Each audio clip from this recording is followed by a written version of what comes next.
having immense fun here with this corny 80s hit, or is it 90s? Don't remember. MC Hammer it is. I'm just going to show you how to do this. Just this specific little riff here. The main thing that you get out of this is not the riff itself, but it's like a little lab where you can really practice the concept of putting layer upon layer. And the first challenge you run into is when to hit the freaking button for the loop, right? You start playing something and then you hit the button and find out it's pretty hard to just do a normal loop that just, repeats itself without stumbling, and to hit that button at the right moment. So right off the bat, you are confronted with some rhythmical challenges that we perhaps didn't know we had. And then secondly, we have to play the rhythms of the whole riff here. That might also be a little bit of a challenge. And on top of each other, right? So we really get to experience ourselves and our skill level and really get to work with ourselves as musicians, because this is a little composing thing we have going on here. And I really warmly recommend that you not only learn how to do this, but also learn how to do it as a thing, right? So if somebody asks you, hey, can you play that thing again? Then you can loop the different layers right away, one by one, with no hesitation, right? And without having to practice first, or you try a couple of times first, but really learn it like you would a chord, right? I can play a chord. Well, I can also do this loop just right, whoom, like that, because that's when you can really, then you have a result, right? And that's when you have learned all the little skills of doing this at the highest level. So let's just look into it. First of all, I have a looper. Mine is a TC Electronics. Doesn't have to be a TC Electronics. Could use any looper, no matter how cheap. If you're using it for this purpose, doesn't matter how it sounds. You can't hear the difference anyway in your living room or wherever you practice. It's when you perform, you perhaps, make a living out of this, that you want to go up in levels. But you can use something as simple as just any looper pedal that can put layer upon layer. And then I have the TC Electronics octaver also. And that is what gives me this sound. There's a... Right. Sorry, without the octaver. So let's look into it. What we have here is basically a bass loop, and you can do it without the octaver, no problem. So we're in the key of A here, so we got the... And we basically have the pentatonic scale with the ninth on it. So the notes here for this little bass riff is the 5th, the 7th, the 8th, and then the 10th. We're just going to do it on one string to keep things simple. So we slide from the 8th up to the 10th, right, to get that, right? And then I just play the 8th, the 7th, and the 5th, right? So I go... And here comes the rhythmical aspect of this. We guitarists are so used to being able to play on top of whatever else people do with the drums and the bass, and they have to worry intensely about the rhythm of things, right? But we have to do that same thing here, which is going to develop our skills. So I go... If you hear this in your mind, you don't have to play it. But if you hear it in your mind, it becomes easier to know when the next note falls, because the next note is just simply the open E string, and then the 3rd fret, right? And then the 7th and the 5th on the same low E string.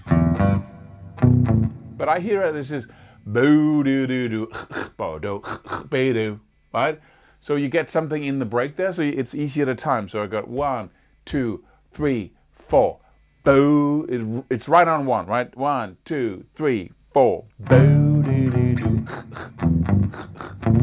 Right. You can also do that slide from the 5th to the 7th, and then, right, so,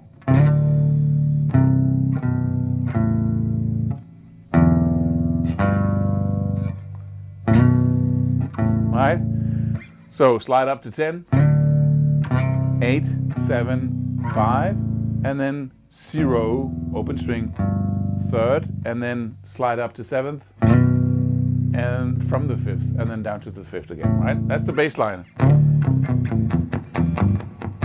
right? And then I have some really cool little chords running. So that's when I turn off my looper, my octaver, and then I play an A minor triad up here. So that's the, right? So I play it's an A minor triad, but the inversion has the third in the bottom. So I put my second finger in the 10th fret on the D string. I have my first finger on the G string in the 9th fret. And then I have my third finger in the 10th fret on the B string. And if you're tuning in perfect fourths, you would bring that down and just create a bar. So you would play the two top notes in the 9th fret like that. It's gonna sound weird here, my standard tuning, but right? Then I go down and I play what sounds like a D major triad, not G major triad, sorry, but with the third in the bass as well. So I get my third finger in the 9th fret, my first finger in the 7th fret, and my second finger in the 8th fret on the B string. Again, if I use fourth tuning, just bar over here and do the 7th fret for both notes at the top there. Right? Okay, so first. Right? So if I start recording here, let me just delete my loop, and then I'm going to kick in my octaver. I'm going to do it on the neck pickup because that gives me the deepest sound. See, we want to go woo, right? So I'm going to go 1, 2, 3, 4.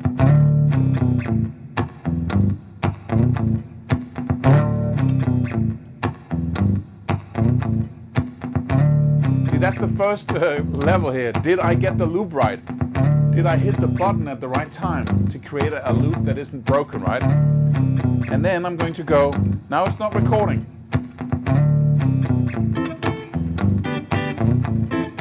So I'm basically plucking, I'm using my pick and my two fingers here. Oh, sorry. Here we go first.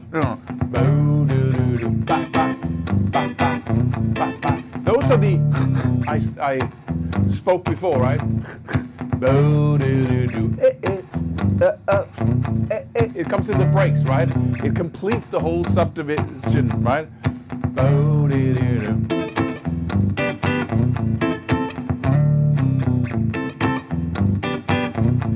So first, the first, and then second, the second, and then back to the first again, right? Let me record it now. Just push record. Right?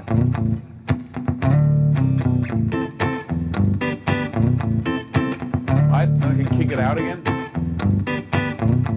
That's all right. Then I got this weird drum track running as well. I actually forgot to kick off my octaver for that little thing there. But I'm gonna go to my neck pickup and do some. I'm just gonna the middle too, right? So it has a nice rhythm that says.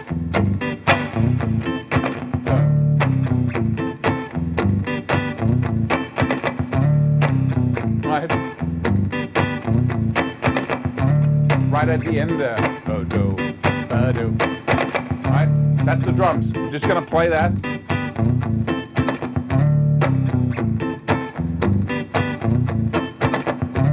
See, if I keep playing, I keep looping now. It's just running the same loop. Every looper does that. So I could add some stuff to it here.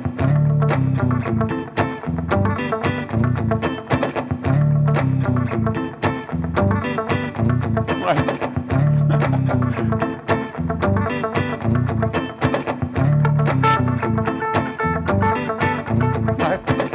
So now I add it to MC Hammer's lick here, and then I can start, you know.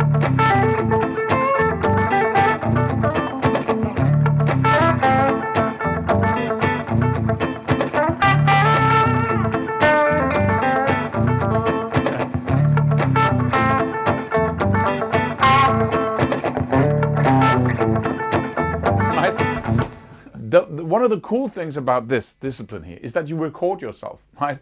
Everything you play, you get to hear right away, and your whole rhythm, your timing, everything, right? So normally when we practice and we play over a jam track or we do anything, is that we have this imagination of what we're playing. We hear the original perhaps, right?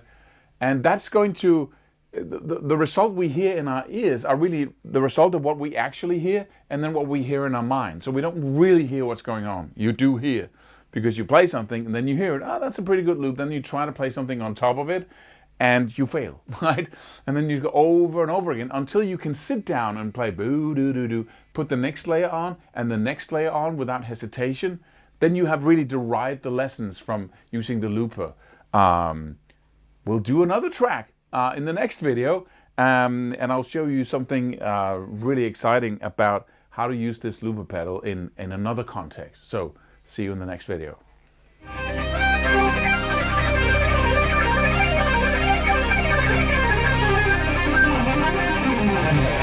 Go to my website right now and sign up for my breakthrough program, which will show you the most effective, most important exercises that you can do in legato, in alternate picking, sweep picking, and economy picking.